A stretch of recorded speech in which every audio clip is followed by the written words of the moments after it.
I never thought in my life Phoenix would turn into this twisted mess. But looking back, it all started with the heat. The relentless Arizona sun that baked everything into submission. My name's Julia, and I ran this little hole-in-the-wall restaurant called La Fiesta on the edge of downtown. It was nothing fancy. Red checkered tablecloths, sizzling fajitas, and margaritas strong enough to make you forget the bills piling up.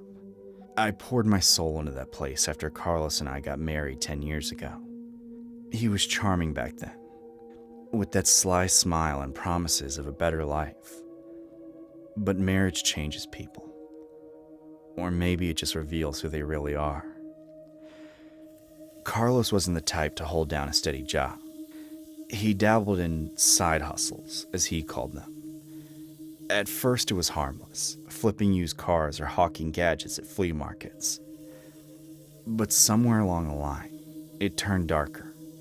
He'd source these knockoff luxury bags and watches from shady suppliers in LA, then slap on fake labels and sell them as authentic deals to our neighbors. Pop-up markets in parking lots, Craigslist listings, even Facebook Marketplace under his brother Miguel's name to keep the heat off him. Miguel lived in Mexico and didn't give a damn. Carlos paid him a cut to stay quiet. People would bite. Desperate housewives wanting a real Louis Vuitton for half price. Guys impressing dates with Rolex watches that ticked like bombs. When the fakes fell apart, buyers were left holding worthless crap, too embarrassed to complain or with no way to track him down. Carlos was smart like that. He never got caught. "It's just business, mi amor," he'd say, kissing my neck while counting stacks of cash in our kitchen. I turned a blind eye because, hell, it kept the lights on at La Fiesta. Then there was Kevin. God, Kevin. He started coming in about 2 years ago, always alone, nursing a beer at the bar while stealing glances at me. He was in his late 30s, divorced, worked as some IT guy for a local firm. He wasn't bad looking, tall, with that boyish grin, but way too earnest for his own good. He'd chat me up about the menu, the weather, anything to linger. "Julia, these enchiladas are killer. You must have a secret ingredient," he'd say, his eyes lingering a beat too long. I knew he was smitten. Men like him wear it like a neon sign. I'd flirt back a little. Harmless, right? It boosted tips, and honestly, it felt good to be desired after Carlos's wandering eyes. One slow Tuesday night, Kevin leaned in closer than usual. "Hey, Julia, you ever hear about those scam artists selling fake designer stuff around here? I read some complaints on Ripoff Report and Nextdoor. It sounded shady." I froze mid-pour of his refill. Nah, not really. Why do you ask?" He shrugged, but his face lit up like he'd found buried treasure. "Just educating myself, thinking of hosting a community meetup at the library, teach folks how to spot counterfeits. You know, check serial numbers, feel the leather, could save people a ton of money." My stomach twisted. Carlos had just unloaded a batch of Gucci bags the week before. I smiled tightly and changed the subject, but inside, alarm bells rang. That night, I told Carlos everything. He laughed it off at first, calling Kevin a lonely loser with a crush. But when Kevin's meetup started, flyers plastered around the neighborhood, posts on local Facebook groups, Carlos's sales dipped. People were wising up, whispering about that woman at La Fiesta's husband. No one connected it directly to us, but the paranoia set in. "Julia, this cabron is killing my business," Carlos growled one evening, slamming his phone down after another canceled order. We were in the back of the restaurant, the smell of grease hanging heavy. "He's got the hots for you, that's why. Thinks if he plays hero, you'll spread your legs for him." I rolled my eyes. "What do you want me to do, ban him?" Carlos's eyes darkened, that possessive fire igniting. "No, we turn it around. You cry harassment and say he's been grabbing you, whispering dirty shit. I'll catch him in the act. Problem solved." It sounded insane, but desperation makes you stupid. Our restaurant was barely breaking even, and Carlos's scams were our lifeline. Plus Kevin's puppy dog eyes had started creeping me out. So I nodded. "Fine, but nothing too crazy." The next time Kevin came in, I played it up. He ordered his usual tacos al pastor and tried his flirty routine. "Julia, you're looking gorgeous tonight. That dress hugs you just right." I forced a blush, then leaned in like I was confiding. "Kevin, you've got to stop. This attention, it makes me uncomfortable." His face crumpled. "What? I didn't mean..." Before he could finish, I raised my voice. "You've been harassing me, touching me when I serve, saying things about my body. I want you out!" Customers turned, murmuring. Kevin stammered. "Julia, that's not... I just like you, okay? I thought... Get out before I call the cops!" He bolted, red-faced, but not before muttering. "This is bullshit." Perfect. I texted Carlos. Now. That night, after closing, I knew Kevin would circle back. He always walked home past the alley. And sure enough, around midnight, I heard footsteps. I stepped out the back door, pretending to take out trash. And there he was, looking wrecked. "Julia, please, I need to explain. Those scams, your husband." "Kevin, stop!" I shouted, backing away like he was advancing. He wasn't, but perception is everything. Carlos exploded from the shadows, a hurricane of rage. "You touching my wife, pinche gringo?" He grabbed Kevin by the collar, slamming him against the dumpster. Kevin gasped, flailing. "What the... Carlos, I know about your fakes. You're the one scamming. Shut your mouth!" Carlos roared, his fist connecting with Kevin's jaw. Kevin hit the ground hard. I watched, heart pounding as Carlos snatched a cleaning hose from the wall. The one we used for mopping, still dripping with bleaching chemicals. He wrapped it around Kevin's neck, yanking tight. "You think you can ruin me, cabron? I'll end you right here!"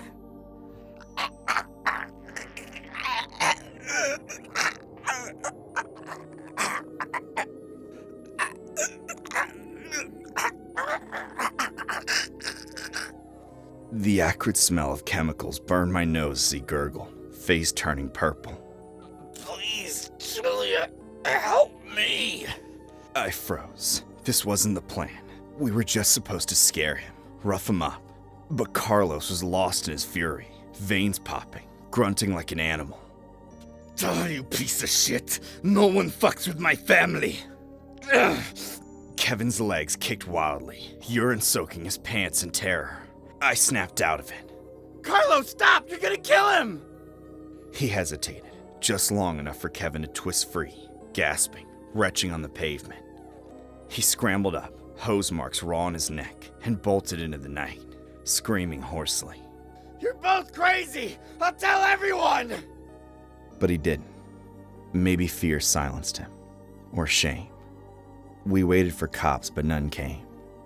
Kevin vanished, quit his job, moved out of state. From what I heard through the grapevine, whispers died down.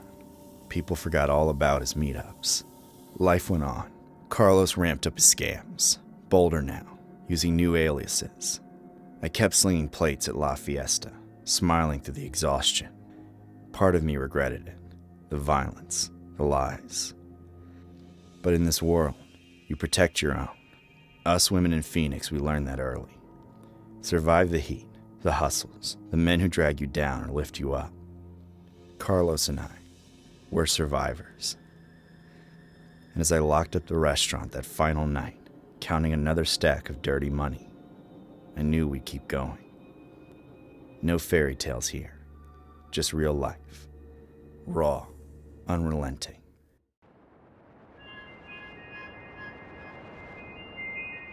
I just moved to Denver from the East Coast, chasing a job in tech that promised fresh air and better work-life balance. Colorado was supposed to be all about mountains, craft beer, and laid-back vibes. But after a few weeks, I was feeling isolated.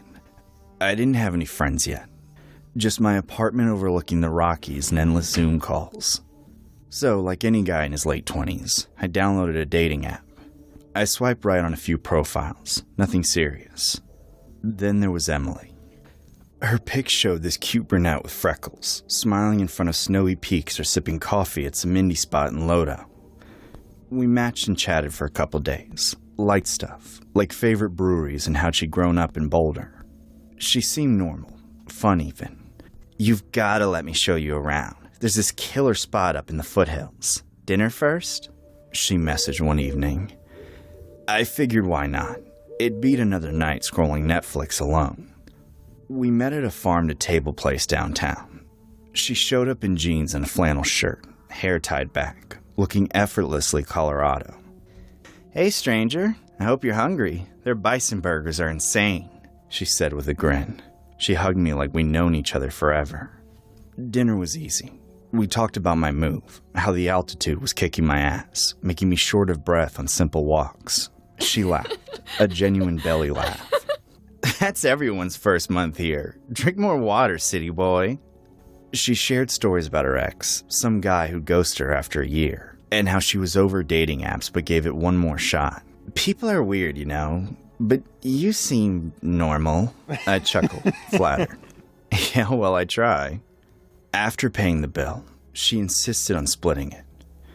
We headed to her car, an old Subaru with stickers from national parks plastered on the back. "Trust me," she said, starting the engine. "The drive up to Lookout Mountain is worth it. Stars like you've never seen." I was new to the area, so I went with it. The city lights faded as we climbed, winding roads flanked by dark pines. She cranked up some indie folk playlist, humming along. "You ever think about how small we are out here? Like one wrong turn and poof, no one finds you?" she asked, glancing at me. I nodded, thinking it was just poetic mountain talk. "Yeah, nature's humbling." We parked at a pullout, no other cars around. The air was crisp, moon full and bright. "Come on, there's a trail that leads to this bench. Best view in the state," she said, grabbing my hand. We walked in silence at first, our footsteps crunching on gravel. The path opened to a clearing, and sure enough, there was this weathered wooden bench overlooking a valley. No streetlights, just moonlight casting everything in silver. We sat, shoulders touching. It felt romantic, like something out of a rom-com. "This is amazing. Thanks for bringing me here," I whispered. She leaned back, staring at the sky. "You know what I like about places like this? The isolation. No one around to hear you scream." I turned, expecting a joke. But her face was serious for a beat before she smiled. "Kidding. Sort of." We talked more, about work, dreams. Then she shifted topics. "You ever listen to true crime stuff, like serial killers?" I shrugged. "A little bit. Podcasts on runs sometimes." Her eyes lit up. "Oh man, I'm obsessed. Ted Bundy, right? He was from around here-ish, charmed his way into women's lives, then bam!" She snapped her fingers. "What do you think makes someone snap like that?" I paused for a minute, unsure. "I don't know. Trauma, wiring in the brain?" She nodded slowly. "Maybe. But sometimes I wonder, what if it's just curiosity? Like, could I get away with it?" She tilted her head, watching me. "I used to think about getting away with stuff like that sometimes. You know, the perfect crime, no traces." My stomach tightened a little. "That's dark. You're joking, right?" She burst out laughing, this wild echoing cackle that bounced off the trees. It wasn't the same as her dinner laugh. It was unhinged, like something from a horror flick. "Oh, come on, lighten up. Everyone has those thoughts, don't you?" "Not really. I'm more of a live and let live guy," I admitted, forcing a smile. She grabbed my arm suddenly, her grip firm. "You're cute when you're nervous." The fabric was rough, but I could feel the warmth underneath. "Feel that? Smooth, right?" "Emily, I started, but she shushed me. "Shh. Imagine this." Pale skin glowed in the moonlight. "I want you to carve your initials here with a knife, like mark me, forever." I froze. "What? You're kidding." Her eyes locked on mine, intense. No, I'm dead serious. It'd be hot. Pain and pleasure, you know? Come on, you've got a pocket knife or something? No. My heart pounded. This wasn't flirty. It was f***ed up. But she reached into her boot and pulled out a small switchblade, then flicked it open with a click. Here, I'll help. Emily, stop. This isn't funny. She pressed the blade to her skin, right above her knee. Watch. And she did it. Slow, deliberate. A thin line of red bloomed as she carved a jagged J for my name. Jason. Blood welled up, trickling down her leg. She winced but smiled through it, biting her lip. Your turn. Add the A and S. Bile rose in my throat. The metallic scent hit me mixed with pine. I gagged, almost puking right there.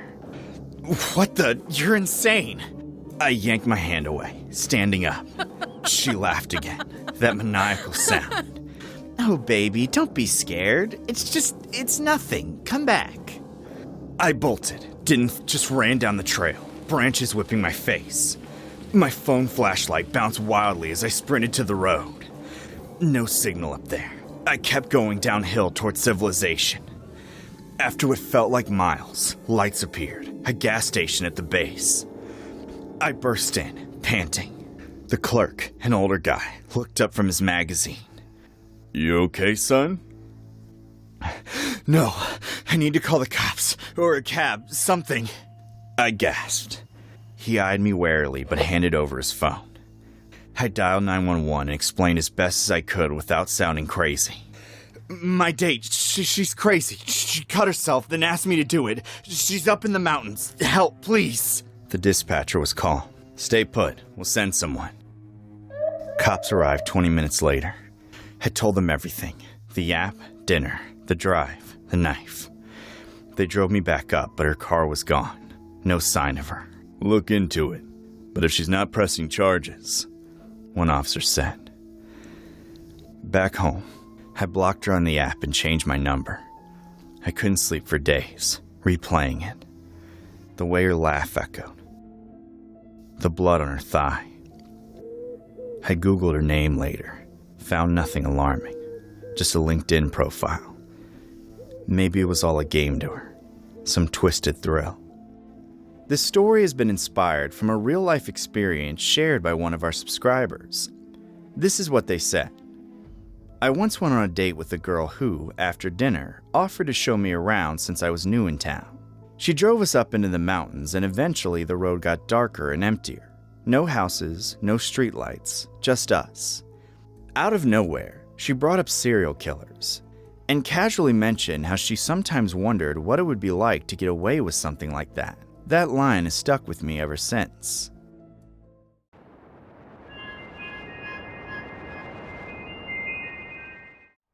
I never thought I'd end up back in my mom's house at 32, but life has a way of kicking you when you're down.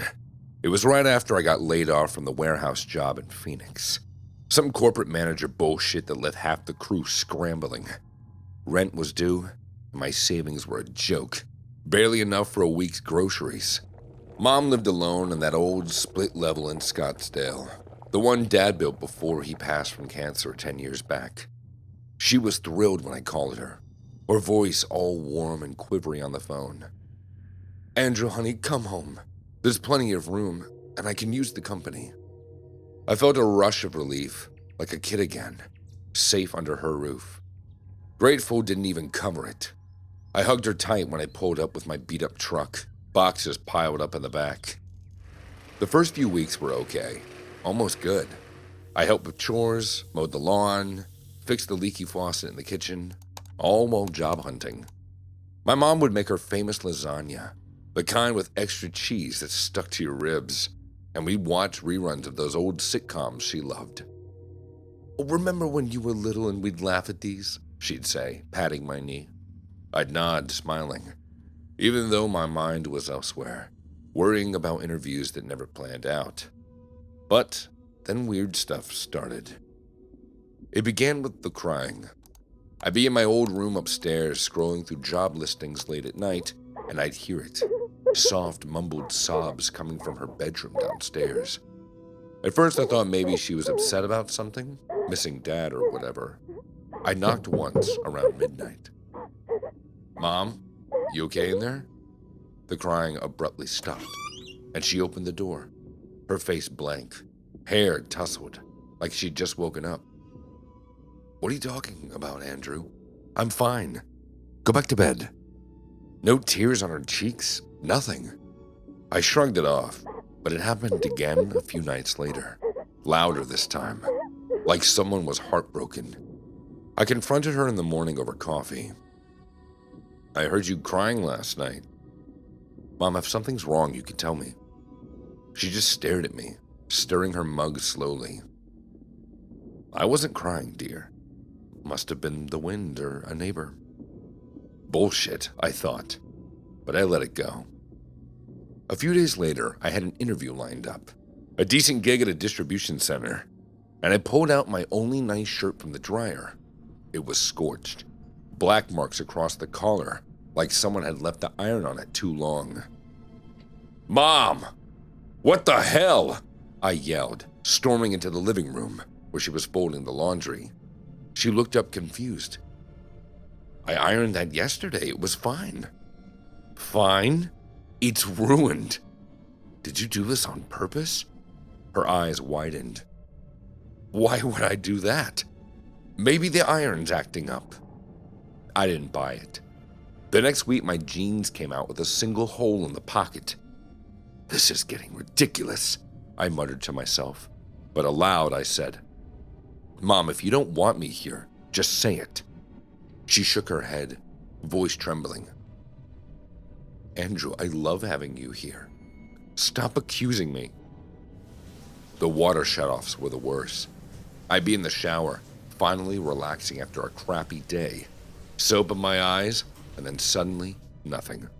The faucet would sputter and die. First time I figured it was a glitch, wrapped a towel around me and checked the basement valve. It was twisted off. "Mom," I bellowed, dripping water on the carpet. She poked her head out of the kitchen. "What now?" "Did you turn off the water?" "No, why would I do that? Maybe maintenance is working on the lines." But it happened 3 more times, always when I was mid-shower, freezing my ass off. One evening after a particularly bad one, I lost it. "This is sabotage, isn't it? You're trying to make me miserable, so I'll leave." She backed away, hands up. "Andrew, please, I swear, it's not me. Let's talk about this." I started believing she was gaslighting me, like those stories you hear about toxic parents who can't let go. My frustration built like a storm. Job search was going nowhere. Callbacks that led to, "we'll let you know," and living with her felt like I was walking on eggshells.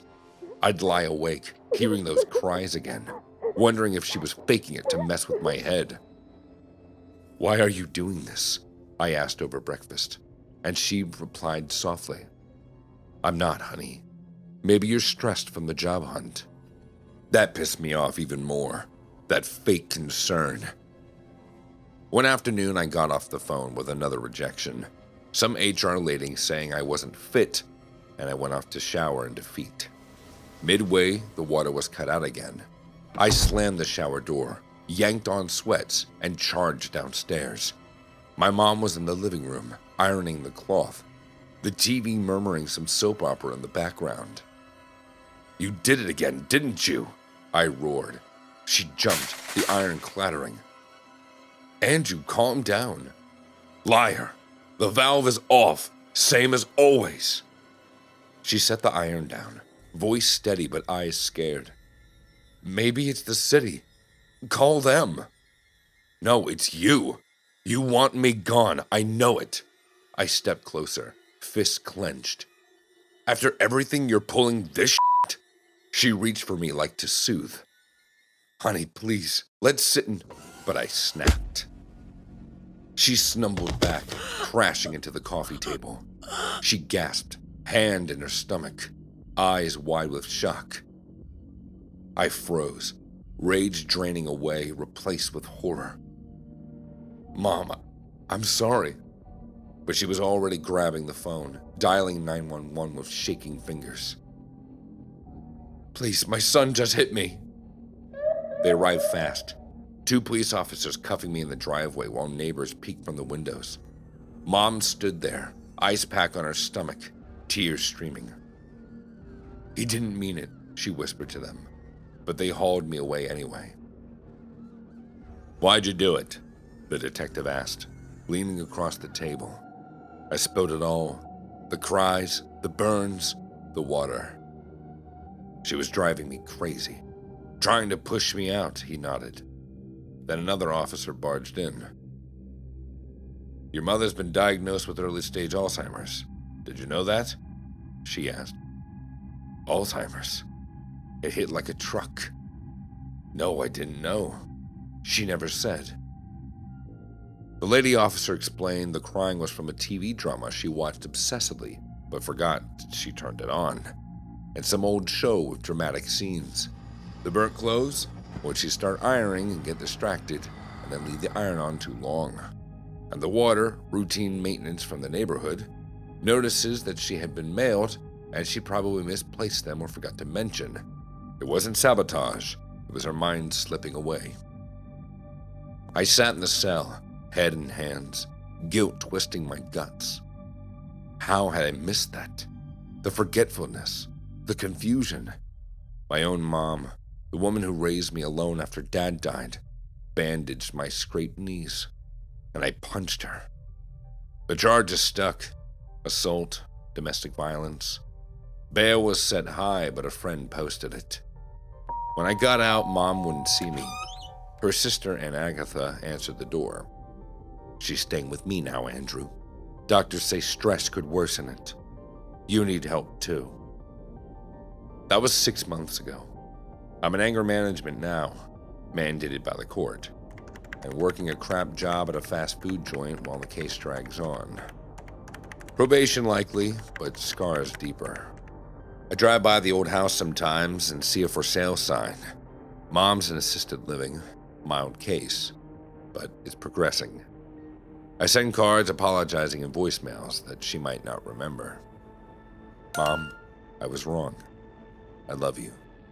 Please forgive me."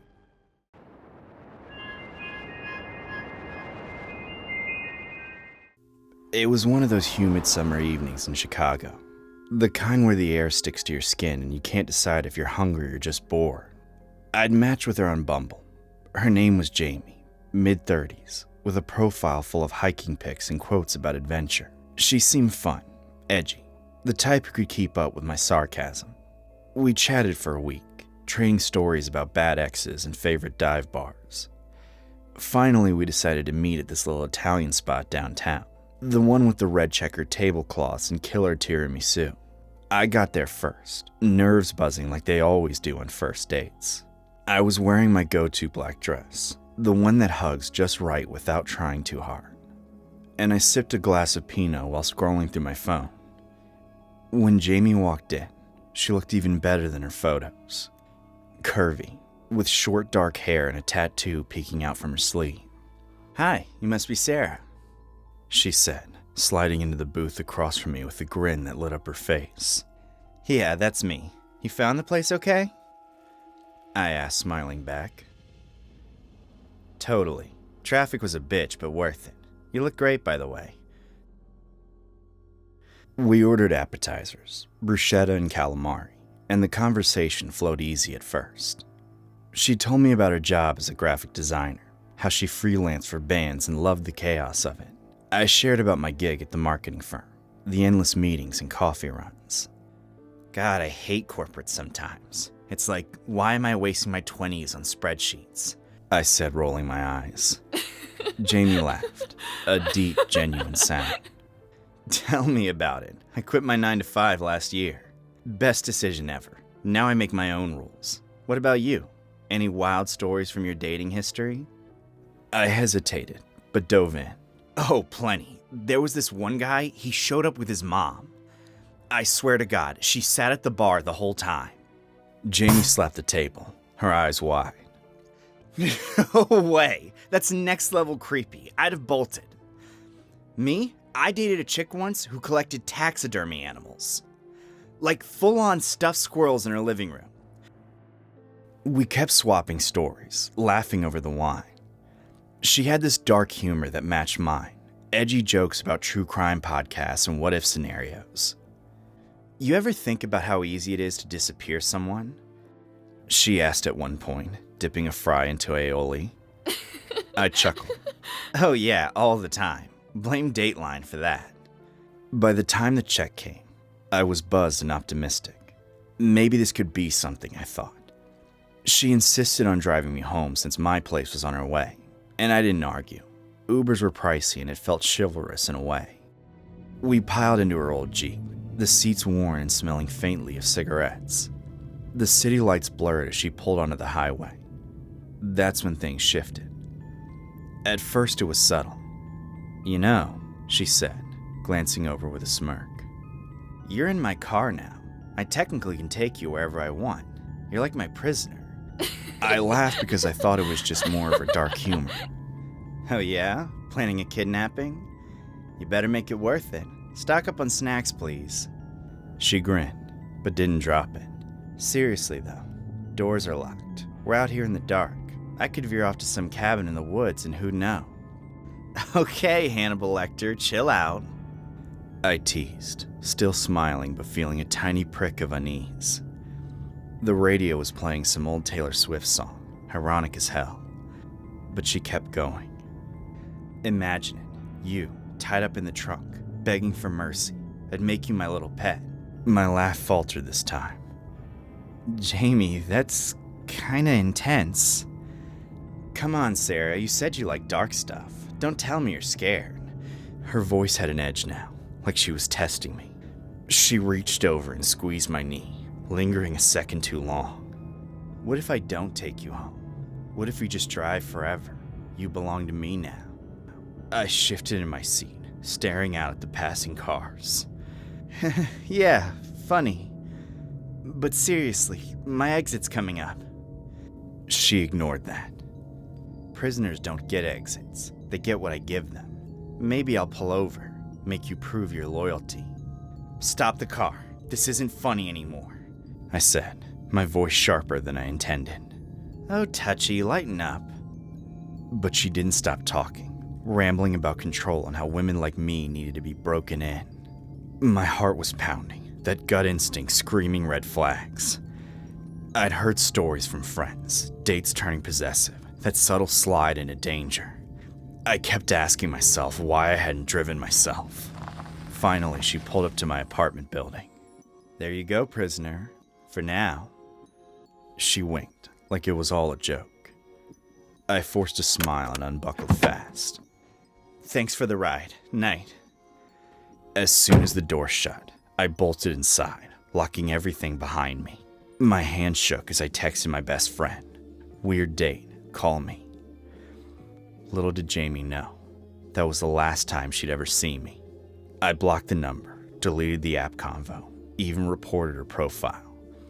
No replies to her missed calls the next day. Nothing. Looking back, it could have been worse. Way worse. The story has been inspired from a real-life experience faced by one of our subscribers. This is what they said. She was driving us back from dinner when she started joking. You know, now that you're in my car, I could just take you anywhere I want. You're basically my hostage. At first I chuckled. Dark jokes don't usually throw me off. But when she kept doubling down on it, acting like it was still funny the third, fourth time around, something in me shifted. She had no idea that the moment I stepped out of that car would be the last time she ever saw me.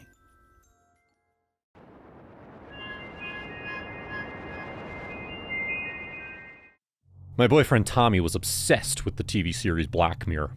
It's this really dark Netflix series all about how technology can go wrong and ruin people's lives. The episodes never ended happily, so it wasn't really my thing. Tommy loved it, though. I'd hear him watching it in the other room almost every night. His twin brother, Spencer, was also a big fan. When the new season came out last month, the two of them binged the whole thing together. They spent all night watching that dark show. I couldn't handle watching a whole episode of Black Mirror. Watching an entire season in one sitting? That sounded like torture to me. Well, the day after their binge fest, Tommy tried to tell me all about his favorite episodes. I pretended to listen, but I really didn't. He got a little frustrated with me and said, "Just you wait. Some of those episodes will probably come true one day. With the way technology's advancing, it's only a matter of time." I just rolled my eyes and left the room. He was taking this fandom way too seriously. A few days later, I was on my computer when Tommy ran into my room with a panicked look on his face. "Rachel," he said, "don't do it!" Do what? I had no idea what he was talking about. He said he knew that I was going to hurt him, and he wanted to reason with me before it was too late. I asked him what the hell he was talking about. He pulled out his phone and showed me a new app that he'd downloaded. It was some sort of AI thing that answered questions about what was going to happen in the future. You just type in your name and a specific time, and it'll tell you what you'll be doing. He showed me the results for that evening. It said I was going to get really angry at him and attack him with a knife. I was speechless. How could he possibly believe something like that? It was obviously some kind of stupid joke.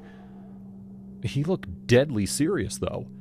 It was like he believed that he was living in some sort of Black Mirror episode. "I'm not going to stab you," I assured him. "Trust me." He backed away, acting scared. "I think I'm going to stay at my brother's tonight," he said. This whole thing was ridiculous, obviously. I was not in the mood to deal with Tommy's paranoia. I snatched the phone out of his hands to prove that the app was made up. "Look," I said. I refreshed the app, and then I typed in my name and today's date. And then I waited for a response. It took 5 seconds for the app to respond. "You will stab your boyfriend at 6:15 tonight." "See?" he said. "It's the truth!" Obviously, this app was just joking with us. It probably predicted murder for all its users. I changed the time to 30 minutes in the future and tried again. After 5 seconds, the app replied, "You will be called into work to handle an emergency." "Okay," I said. "Let's wait 30 minutes. If my work doesn't call me, then we'll know that this app is nonsense." I was confident that nothing was going to happen. Today was Saturday, and my work never needed me to be there in person on the weekend. They'd have to pay me overtime, which is something my boss would never do. 30 minutes later, my phone rang. Tommy's eyes widened in horror. "Are you going to answer it?" he asked. I looked down at my phone and saw that it was the office calling. I answered it, and I listened to my boss ask if I could come into work. He said that our entire database had been deleted and they needed my help to recover the missing data. I knew it was just a dumb coincidence, but Tommy saw it as proof that the app was real, that I was going to stab him. He rushed into his closet, packed up a suitcase of clothes, and told me that he'd stay at Spencer's until the app told him that it was safe to come back. I felt like screaming at him. How could he be so gullible? No technology had the power to predict the future. Couldn't argue with him, though, because, well, he was already gone. Besides, I had to deal with my work emergency. I went to my office, and I spent the next few hours redoing all the work that I had done for the last month. It was so frustrating, but I was able to finish as much as I could. My boss still didn't know what caused us to lose all that data, but he promised me it wouldn't happen again. When I got back home, I was exhausted and angry. Tommy still wasn't back yet. I was alone, and I didn't know what to do with myself. I tried watching TV, but I kept thinking about that stupid app. I knew it wasn't real, but I couldn't stop thinking about it. So, eventually, I pulled out my phone and I went to the App Store to see if I could download it. I remembered the app's name and I found it right away. It was available to download for free, so I did. As it was loading, I saw that it was released yesterday. Didn't have any reviews yet, and the publisher was unlisted. And that's when I realized what had really happened. This app was a joke after all. It was created by Spencer, Tommy's brother. Spencer was a computer genius with way too much time on his hands. He created this app to mess with his brother. I guess Black Mirror had inspired him. The app probably wasn't even connected to an AI engine. Spencer was probably typing the answers himself. Which means that he also sabotaged my work, using his computer skills to delete a bunch of files just so he could prove that the app could predict the future. I had wasted all day at work because of a prank. It was insane and way too complicated.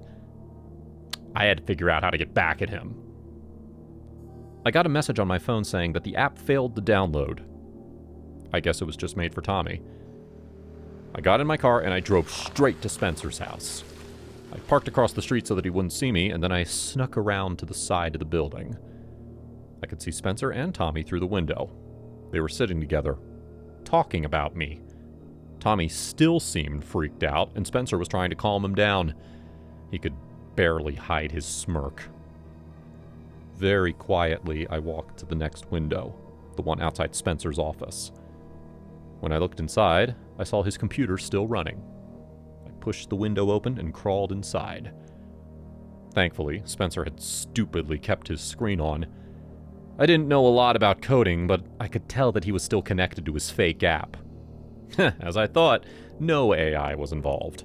It was basically just a fancy-looking chat service where a user would type in a time, and then Spencer could manually type in a reply. That was it. That was how he could predict the future. I got onto his computer and started typing. I assumed that the message would pop up on Tommy's phone. I wrote, "Your future has changed. Now you will be attacked by your brother. He's in the room with you right now. Do not tell him that you suspect anything." Then I sent the message. I could hear Tommy's phone ding from the other room, and then I waited. I expected to hear Tommy freak out and run out of the house. I didn't expect to hear all the screaming and banging sounds. I opened the door to look into the living room, and I saw Tommy standing over his brother's body. He had a broken lamp in his hands. He had used it to hit Spencer on the head. This had gone way too far. I ran into the room and screamed for Tommy to stop. "What are you doing here?" he asked. I didn't answer. I didn't know what to say. I just stared at Spencer's body, twitching on the ground. He was going to kill me, Tommy explained, tears leaking from his eyes. I told him to put the lamp down. I tried to explain about the app, but he wouldn't believe me. I told him to look on Spencer's computer and see for himself. His face completely blank, he dropped the lamp and walked into Spencer's office. He was there for a while, probably looking at the computer screen. That gave me some time to call an ambulance for Spencer. I went into the office to find Tommy, but he wasn't there. The window was still open, and it looked like he'd made a run for it. I went back to Spencer, who was barely conscious and bleeding out of his ears. Together, we waited for the ambulance to arrive. I went with Spencer to the hospital, where the police were waiting for me. I told them all about the app, about how it was a prank that went horribly wrong. I said that Spencer would corroborate my story once he got out of the emergency room. Unfortunately, he never did. He slipped into a coma and is still unconscious. It's been 3 days, and no one knows where Tommy went. I hope that Spencer wakes up. I hope that Tommy will reappear somewhere. But for now, I have no idea what to do with myself. I feel so guilty about how things turned out.